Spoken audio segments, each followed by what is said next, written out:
छोटी बहू।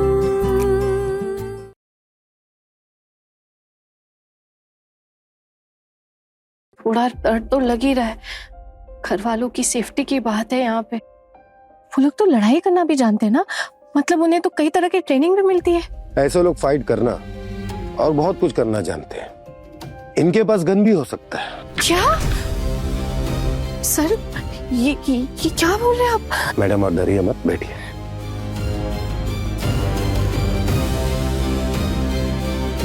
वो अपना सेल्फ डिफेंस नहीं करेगी क्या? अगर पकड़े जाने की सिचुएशन आ गई, खुद को बचाने की कोशिश तो करेगी ना। ये तो बहुत ही चिंता की बात है सर, लेकिन वो अपना सेल्फ डिफेंस तब करेगी जब पुलिस उसे पकड़ने की कोशिश करेगी। देखिए, मान लीजिए हम चेज भी नहीं करते, लेकिन जिन लोगों के लिए वो काम कर रही है, अगर उनके दुश्मनों को पता चल गया तो वो तो मारेंगे और अटैक भी करेंगे। लेकिन अटैक कब और कहां करेंगे ये कोई नहीं जान सकता, घर के अंदर होगा या बाहर। ये तो बहुत ज्यादा खतरे वाली बात हुई ना, घर में तो बड़े बुजुर्ग सब रहते हैं। मैं आपको डरा नहीं रहा हूँ, ऐसा भी हो सकता है कि कुछ भी ना हो, वो एक नॉर्मल इंसान हो, अलग टाइप के हो, या अपनी मर्जी से जीने वाली लड़की हो सकता है सर, लेकिन आप लोगों को इन्फॉर्मेशन मिली थी तभी तो आप लोग हमारे घर आए थे। मैडम, हमें इनपुट मिला था कि ऐसी जगह पे वो शेल्टर लेंगे, इसीलिए जहाँ शादियां हो रही थी या कहीं नए गेस्ट आए थे, हम सभी के डिटेल्स ले रहे थे। लेकिन मैडम, मैंने आपसे कह दिया ना कि आप डरिए मत, टेंशन मत लीजिए, उसे बिल्कुल भी महसूस मत होने दीजिए कि आप घबरा गई हैं। इस मामले को प्लीज बिगाड़िए मत, बेफिक्र रहिए, हम आपके साथ हैं। सर, क्या हम रिपोर्ट कर सकते हैं? हम इस केस के बारे में कोई रिपोर्ट नहीं ले सकते। ऐसी कोई फॉर्मल कंप्लेंट की जरूरत नहीं है। आपने अपनी ज़बानी बता दी, वही काफी है। अच्छा, तो आप फिर से इंक्वायरी करने आएंगे? बार बार पुलिस स्टेशन आने जाने से वो लड़की भी अलर्ट हो जाएगी। अभी हम सिर्फ उस पर नजर नहीं रख रहे, वो खुद भी सर्विलांस पे रहती है। क्या पता वो हमारी मूवमेंट पर नजर जमा रखी हो, या फिर उसके लोग होंगे जो उसे सारी इंफॉर्मेशन देते रहते होंगे। अगर कुछ होगा तो आप अपना नंबर दे दीजिए। जी सर। 1 मिनट। 98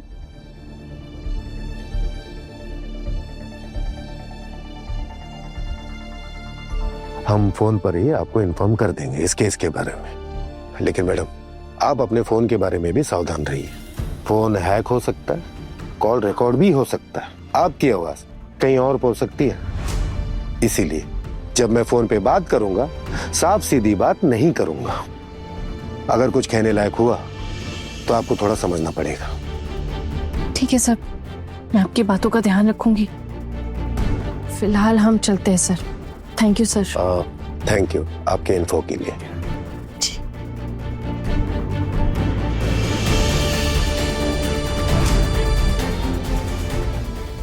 अच्छा ठीक है, अब माँ के घर से आई हो तो अच्छे से खा पी कर तो आई हो ना? हाँ, लेकिन फिर भी मैं यहाँ जरूर खाऊंगी। हाँ, तो कभी किसी ने मना किया है क्या खाने के लिए तुझे यहाँ पे? किसी ने मुझे यहाँ खाने पीने से मना तो नहीं किया, लेकिन आप लोगों के यहाँ जिस प्रकार का खाना बनता है ना, वो मुझे बिल्कुल नहीं पसंद आता। मतलब ये कम तेल कम मिर्च मसाले वाला खाना ना मुझे बिल्कुल नहीं पसंद। आपको ये खाना पकाने का तरीका ना बदलना होगा। पर उन लोगों ने तो हमारा खाना बनाने से साफ इनकार कर दिया है, तो वो लोग हमारे लिए खाना नहीं बनाएंगे। तो फिर आप रसोइया रख लीजिए। क्या रसोइया? हमारे घर में रसोइया नहीं रखा जाता, ये रीति रिवाज नहीं है हमारे घर के। तो फिर आप खुद खाना बना लीजिए। मैं? हाँ, अगर आप खाना बनाएंगी तो इस उम्र में आपकी हड्डियां मजबूत होगी, खराब और सेहतमंद हो जाएंगी। वैसे आप पूरा दिन क्या करती हैं? हाँ, बस पूरा दिन क्या, घर में इधर उधर घूमती रहेंगी, कभी ऊपर कभी नीचे, बीच में कभी आप भी तो खाना बना सकती है ना। हम खाना बनाएंगे तो तुम क्या करोगे? मैं आपके खाने की तारीफ करूंगी। अगर आपका खाना बुरा होगा ना तो मैं उसकी यूं ही तारीफ नहीं करूंगी। उसके लिए आपको खाना अच्छा बनाना पड़ेगा, ऐसे ना तारीफ नहीं मिलेगी आपको। और अगर आप लोग ये सोच रहे हैं कि खाना मैं बनाऊंगी, तो आप लोग ना दिन में सपने देख रहे हैं। मैंने तो ना पहले ही कहा कि मैं अपने खाने का खर्चा खुद दूंगी। वैसे आप लोगों के जो खाने का हिसाब देखा है ना, उस हिसाब से तो मेरे खाने के पैसों से पूरे घर का खाना पीना हो जाएगा। लेकिन जैसे ही मैं अपने खाने का खर्चा दूंगी ना, तो डिसाइड भी मेरे हिसाब से ही होगा कि खाने में क्या क्या बनेगा। पूछा, ये बात तुमने मुझे पहले क्यों नहीं बताई थी? क्या सब कुछ पहले से ही बता देना जरूरी है क्या? क्या आपने मुझे अपने बारे में सब कुछ पहले से ही बताया था? अरे माँ, जब मैं खर्चा दूंगी तो इतना तो मैं तय कर ही सकती हूँ ना कि मैं क्या खाऊंगी। और मान लीजिए अगर मैं होटल जाती हूँ और वहां पे मैं अपने पैसे देती हूँ खुद के, तो वो मुझे उसी हिसाब से चॉइस भी तो करने देते हैं ना कि मुझे क्या खाना है और क्या नहीं खाना है। तो ये भी तो कुछ वैसा ही है। देखो बहू, ये घर है, कोई होटल नहीं है। हाँ, मुझे पता है कि ये घर है, लेकिन अगर मैं पैसे दे रही हूँ ना, तो ऑर्डर भी पूरा करना पड़ेगा।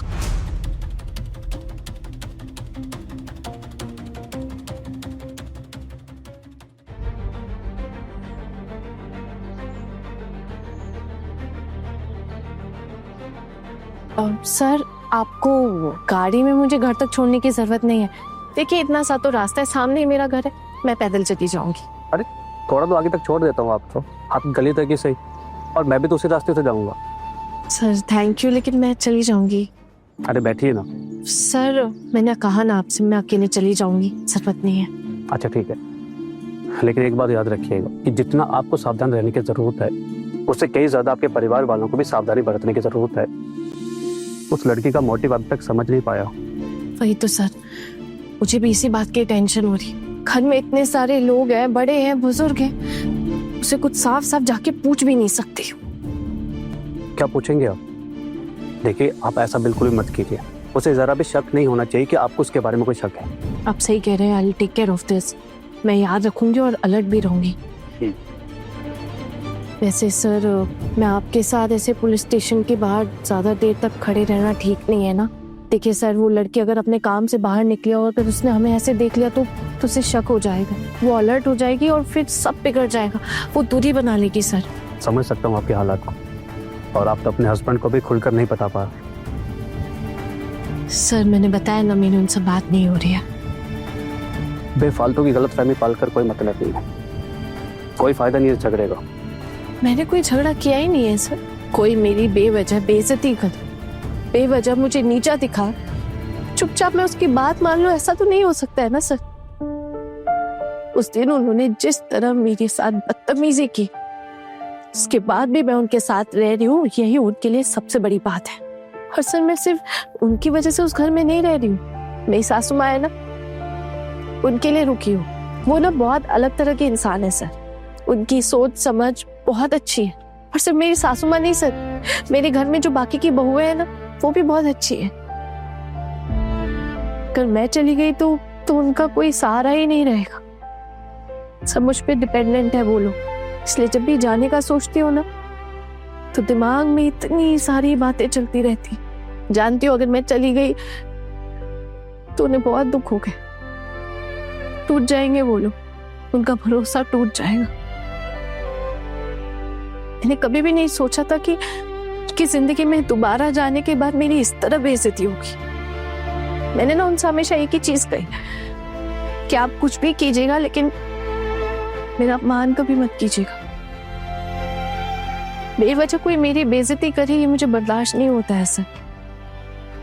और किसी को भी किसी की बेइज्जती करने का कोई हक नहीं है। हर इंसान अलग है अपने आप में, हर इंसान की अपनी जिंदगी, और उसे हमेशा अपने हिसाब से ही जीना चाहिए।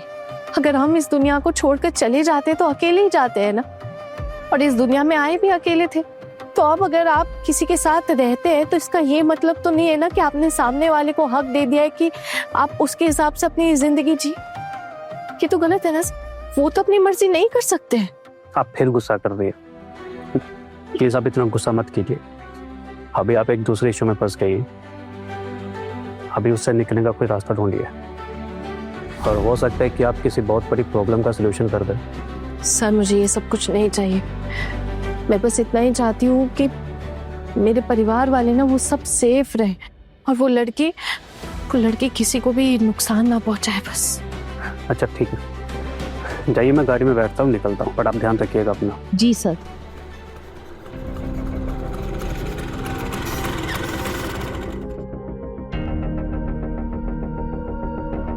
ये तो आना है, ये अपने बॉस के साथ पुलिस स्टेशन के सामने क्या कर रही है?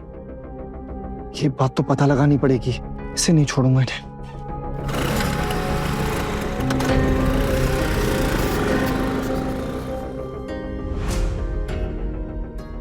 क्या बात है?